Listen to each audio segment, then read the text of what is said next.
What's going on, guys? So, as many of you who are following me on Instagram know, I got engaged recently. And, you know, I know what you're thinking, like, Sam, like, show us the ring and everything. Just kidding, roll the footage.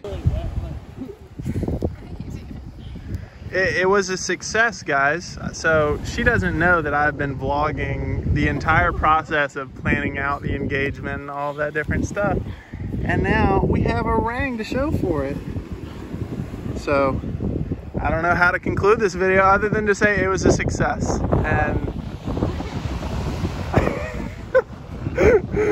thank you and a major shout out to these guys. The plan didn't go exactly as planned, but you know, they made it possible and they've allowed us to get some really fantastic pictures. So this has been an absolutely crazy, amazing, exciting, and also stressful time of my life where I am planning a wedding and honeymoon and all of these different things, things that I've never really particularly thought about.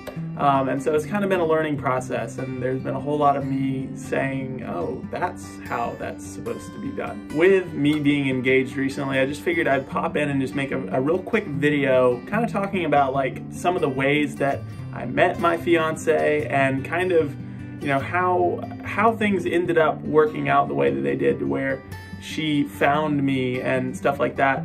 At some point, I would like for us to make a couple channel, and we'll give more of the specifics on the story, but for now, let's just kind of give a real quick like how-to on like how exactly I did it, how we met each other, the reason that we, you know, ended up together. Now, obviously, God, I believe, was the one that brought us together.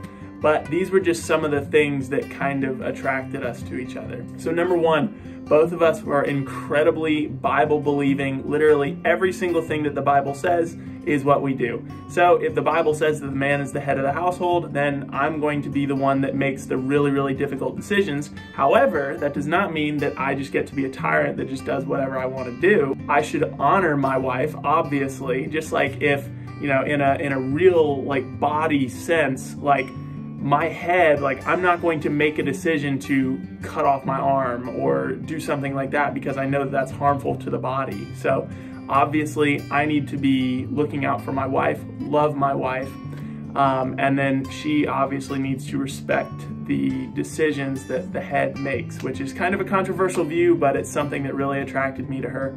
Number two, another thing that really attracted us to each other was just our fruits.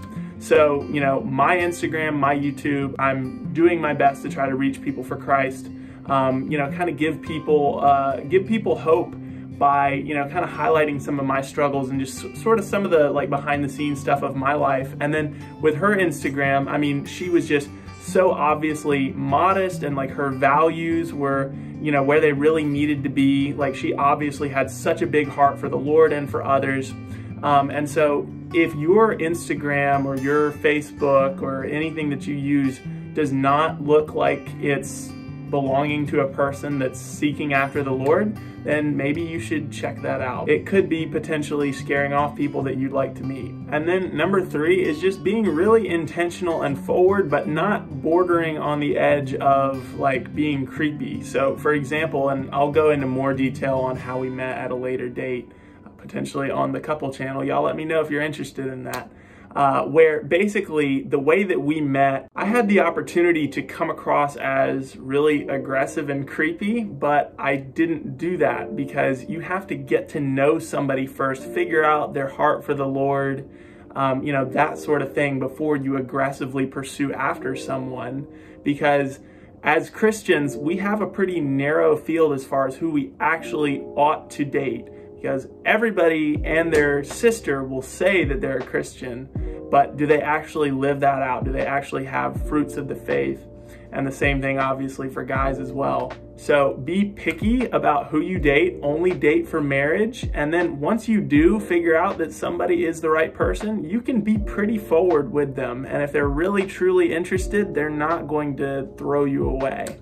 There are also a lot of Christian guys out there that will try the really aggressive slide in your DMs, make some sort of Bible-based pickup line, something like that. And I think that that's really off-putting for a lot of people. Play it slow, but also be intentional with the way that you do things. And I think that you'll get a lot farther with your love interest. Anyway, guys, I hope you enjoyed this video. If you're interested in the couples channel, please leave a comment below letting me know, and just leave a like, comment, and subscribe for more content like this. I love every single one of you, and I will see you in the next video.